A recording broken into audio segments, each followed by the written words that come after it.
आज हम आप पहुंचे हैं मुजफ्फरनगर विधानसभा क्षेत्र बुढ़ाना के गांव राजपुर छाजपुर में, जहां विधायक उमेश मलिक के प्रयासों से जो बालिकाओं की शिक्षा है उनके लिए राजकीय इंटर कॉलेज और राजकीय डिग्री कॉलेज बनाए जा रहे हैं। ये वो क्षेत्र है बुढ़ाना का जहाँ पे जो शिक्षा का स्तर है वो बहुत ही पिछड़ा हुआ था। तो लोगों से जानते हैं उनकी राय। सर आपका नाम? मैं लोकेश कुमार, पूर्व प्रधान राजपुर छाजपुर। तो ये इस गांव के पूर्व प्रधान है। सर जैसे कि यहाँ पे जो उमेश मलिक विधायक है उनके प्रयासों से जो ये राजकीय कॉलेज और डिग्री कॉलेज बन रहा है, तो उसके बारे में आप क्या कहेंगे? देखिए, ये हमारा जो इलाका था शिक्षा के क्षेत्र में पहले से ही बहुत पिछड़ा हुआ था। माननीय विधायक जी का इसमें बहुत बड़ा योगदान रहा। ये इंटर कॉलेज और डिग्री कॉलेज, राजकीय इंटर कॉलेज बालिका और राजकीय ही डिग्री कॉलेज बालिका लाने में उनका बहुत महत्वपूर्ण योगदान रहा। और हमारे क्षेत्र में लड़कियों को उधर कांदला है, प्राइवेट स्कूल बुढ़ाना है, खैर कांदला तो राजकीय डिग्री कॉलेज है, वहाँ जाना पड़ता था, बड़ी दिक्कत रहती थी। और इंटर कॉलेज के लिए भी तो गांव की जो लड़कियां थी बस 8वीं क्लास तक, गांव में 8वीं क्लास तक स्कूल है जूनियर, उसमें पढ़ के और बस ज्यादातर 80% यहीं रह जाती थी। शिक्षा का स्तर उनका और उठेगा और यहाँ की लड़कियां भी कामयाब होगी। ये विधायक जी की बहुत बड़ी उपलब्धि है इस पूरे क्षेत्र के लिए। तो सर यहाँ से जो बुढ़ाना है वो कितनी दूर पड़ता है? बुढ़ाना पड़ता है यहाँ से 12 किलोमीटर दूर। और कांदला? कांदला भी शायद 12 किलोमीटर के आसपास है। तो जब आपकी भी कोई बेटी होंगी? जी जी, मेरी भी लड़की। तो आपने अपनी बेटी को कहाँ तक पढ़ाया? मेरी लड़की तो फिलहाल 10th क्लास में महफल्स अकेडमी में। कहाँ पे जाती है? महफल्स अकेडमी है ये बुढ़ाना, उसमें जाती है। तो इनका कहना है कि जो यहाँ पे शिक्षा स्तर था वो बहुत ही पिछड़ा हुआ था। जो बालिकाएं हैं वो अच्छे से शिक्षा नहीं ग्रहण कर पाती थी। कहीं ना कहीं लोगों के मन में डर था अपनी बच्चों को बाहर भेजने के लिए। सर आपका नाम? अनिरुद्ध सिंह। सर आप क्या करते हैं? मैं प्रधान प्रतिनिधि हूँ इस गांव के। प्रधान? प्रधान मेरी माता जी हैं, रमेश देवी जी। तो सर जैसे कि अब यहाँ पे जो एक कॉलेज बन रहा है बालिकाओं के लिए, तो इस पे आप क्या कहेंगे कि जो बालिकाएं हैं क्या उनकी जो शिक्षा का स्तर है वो बढ़ेगा? शिक्षा का संभवतः बिल्कुल बढ़ेगा, क्योंकि शिक्षा हमारे गांव में जो लड़कियां पढ़ने जाती थी 365 दिन में जितने भी दिन स्कूल खुलते हैं, कॉलेज खुलते हैं, उसमें थे वो ज्यादा 50 दिन जाते थे, क्योंकि छेड़छाड़ की घटनाएं बहुत ज्यादा थी दोनों तरफ, बुढ़ाना की तरफ भी और कांदला की तरफ भी। दोनों तरफ डिग्री कॉलेज है, बीच में कोई डिग्री कॉलेज नहीं था यहाँ। तो लड़कियां ज्यादा 50 दिन जाती थी, एक तरह से प्राइवेट पढ़ती थी वो। अब ये एजुकेशन यहाँ हो जाएगी गांव में, स्कूल ये डिग्री कॉलेज और ये स्कूल खुल जाएंगे, तो मैं मानता हूँ कि जितने दिन भी 8 से 10 महीने खुलते हैं स्कूल, तो 8 से 10 महीने वो लगातार यहाँ पढ़ेंगे, उनका शिक्षा का स्तर भी बढ़ेगा। तो यहाँ पे जो लड़कियां आएंगी उनके लिए मतलब जो है वो अब इतनी मुसीबत नहीं तय कर पाएंगी? नहीं, अब इतनी मुसीबत नहीं पड़ेगी। देखो, नारी के लिए सरकार बहुत कुछ कर रही है, महिलाओं के लिए बहुत बड़ा इसको उन्होंने वो चलाया हुआ है, एक जो प्रयास किया हुआ, जितना भी गवर्नमेंट ने किया उसको हम जो है विधायक जी ने, हमारे उमेश मलिक जी ने उसको धरातल पे उतारा है। तो जो विधायक जी ने को एजुकेशन यहाँ पे लाया है, प्रयास किया है, उससे आप सहमत है? हाँ, पूरी तरीके से सहमत। मैं ही नहीं, पूरा गांव सहमत है और पूरा क्षेत्र सहमत है। तो बालिकाओं में भी इसके लिए इसके जो प्रति है प्यार देखने को मिल रहा है। अब वो खुश है कि उन्हें जो शिक्षा का स्तर है उनका वो बढ़ेगा।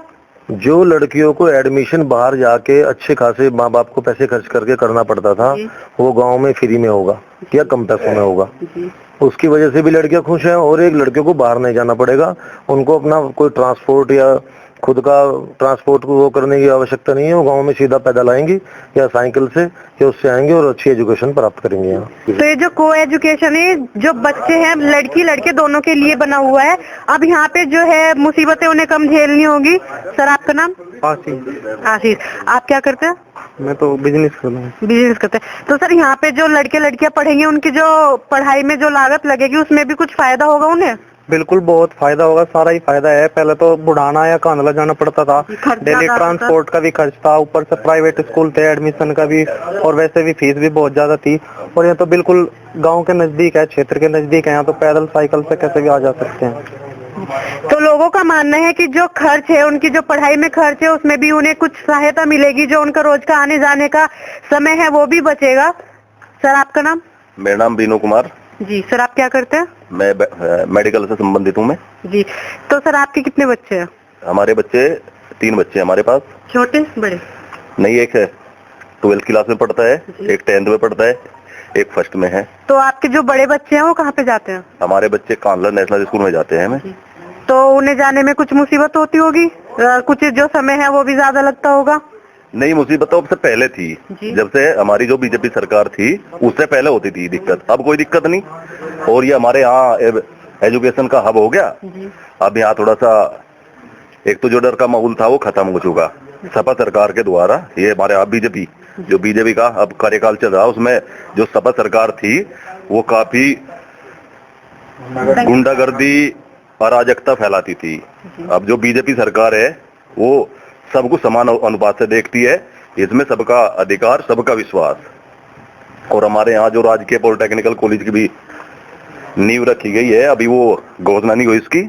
और ये राजकीय डिग्री कॉलेज, राजकीय इंटर कॉलेज जो छात्राओं के लिए है, इसका उमेश मलिक ने बहुत योगदान दिया। हमारे जो मंत्री संजीव बालियान जी, उनका बहुत सहयोग है। तो लोगों में खुशी का माहौल बना हुआ है, सभी के बच्चे जो है वो यहाँ पे पढ़ने के लिए आएंगे। सर, आपका नाम? कुलदीप कुमार। सर, ये जो कॉलेज है इसका निर्माण आप कब से होते हुए देख रहे हैं? ये करीबन 1-1.5 साल हो गया इसे बनते हुए। 1-1.5 साल हो गया। और कब तक उम्मीद है कि कब तक ये पूरा हो जाएगा? जल्दी पूरा होगा ये, इसमें बहुत तेजी से काम हुआ है जी। तो लोगों का मानना है कि जो कॉलेज है, ये जो छात्र छात्राओं के लिए कॉलेज बना हुआ है, ये जल्दी ही पूरा होगा। और इसका देखा जा सकता है कि कुछ जो फीसदी कार्य है वो पूर्ण भी हो चुका है। सर, कितना फीसदी कार्य इस कॉलेज का पूरा हो चुका है? ये 70% कह सके हम। 70% इसका कार्य करीब हो गया। तो आसपास के जो गांव की छात्र छात्राएं हैं वो भी यहाँ पे पढ़ने के लिए आएंगी? बिल्कुल आएंगी, बिल्कुल। पूरे क्षेत्र में इधर हमारा गांव, विधायक जी का गांव डूंगर पड़ता है और फुगाना पड़ता है, इधर जोगा खेड़ा गांव पड़ता है। ये जो 8-10 किलोमीटर के दायरे के गांव हैं, सब आएंगे। पूरे क्षेत्र को इसका पूरा लाभ मिलेगा, सब खुश हैं इससे। तो जो आसपास के गांव के बच्चे हैं वो भी यहाँ पे पढ़ने के लिए आएंगे, शिक्षा ग्रहण करने के लिए आएंगे। सर, जो आसपास के गांव के बच्चे हैं, लड़के लड़कियां, उन्हें क्या क्या फायदे होंगे? उनका जो खर्च होगा वो कितना कम हो जाएगा? वो 70-80% कम हो जाएगा जी। क्योंकि ट्रांसपोर्ट का खर्चा सबसे बड़ा खर्चा है। फिर आदमी जब कोई शहर में जाएगा बच्चा तो कुछ खर्च भी करेगा। कोई जब शहर में जो चीज होती है उनको कहीं ना कहीं वो खरीदेगा भी, लेगा भी। यहाँ पे तो ज्यादा चीजें नहीं होंगी, खाने पीने की तो 1-2 कैंटीन हो सके, ज्यादा खर्चा नहीं बढ़ने का। लेकिन वहाँ अगर शहर में जाएगा तो ज्यादा खर्च बढ़ेगा। 70 से 80% उसका खर्चा कम हो जाएगा। तो सर, जैसे कि यहाँ पे इंटर कॉलेज बन रहा है, तो जो अभिभावक होते हैं उनके मन में एक डर होता है अपने बच्चों के लेके कि वो बाहर पढ़ने के लिए जाते हैं, कुछ हादसा ना हो जाए, कुछ भी। तो उसे लेकर आप क्या कहेंगे? विधायक जी ने जो डिग्री कॉलेज बनवाया है ये बहुत अच्छा कार्य किया है। और हमारे बच्चे पहले कानला बुलाना जाते थे, लड़कियों के साथ छेड़छाड़ बहुत होती थी। अब ये हमारे गांव में डिग्री कॉलेज बनवा दिया, अब इतनी छेड़छाड़ कम संभावना है। तो लोगों का मानना ये है कि जो उनकी बच्चियां जो बाहर जाती थी पढ़ने के लिए, अब वो इस कॉलेज में आ सकेंगी, पढ़ सकेंगी। और जो एक अभिभावक के मन में जो एक डर बैठा हुआ तो शायद कुछ हद तक कम होगा। और जो लड़कियां हैं उनको जो शिक्षा मिलेगी वो एक अच्छे स्तर पर मिल सकेगी। राजकीय इंटर कॉलेज और डिग्री कॉलेज के साथ साथ यहाँ पे एक पॉलिटेक्निक कॉलेज और जो सामुदायिक स्वास्थ्य केंद्र है वो भी बनने जा रहा है। तो जानते हैं उसके बारे में। सर, इसके क्या क्या लाभ हो सकते हैं? पॉलिटेक्निक कॉलेज बनने से यहाँ पे सब युवाओं को तकनीकी शिक्षा का ज्ञान होगा। और स्वास्थ्य केंद्र, सामुदायिक स्वास्थ्य केंद्र बनने से हमारे क्षेत्र में है भी नहीं कोई सामुदायिक स्वास्थ्य केंद्र, तो यहाँ से लोगों को फायदा होगा। सर, इसके क्या क्या फायदे होंगे? और तकनीकी शिक्षा से एक ये होगा कि गांव में इंजीनियरिंग के छात्र बढ़ेंगे। वो हमारे गांव में जहाँ एक तरफ ये शिक्षा लेंगे, जो सामाजिक शिक्षा है, लोग एक तरफ से तकनीकी शिक्षा भी लेंगे। और दूसरे सामुदायिक केंद्र से होगा कि लोकल में जो लोग अच्छी जगह अपना ट्रीटमेंट नहीं करा सकते, जो बुढ़ाना या कानला जाते थे अब तक, तो वो अपना इलाज यहीं करवा सकते हैं। कम से कम 25 से 30 बेड का वो सामुदायिक स्वास्थ्य केंद्र होता है। वो ज्यादा का भी हो सकता है, आगे बढ़ भी सकता है।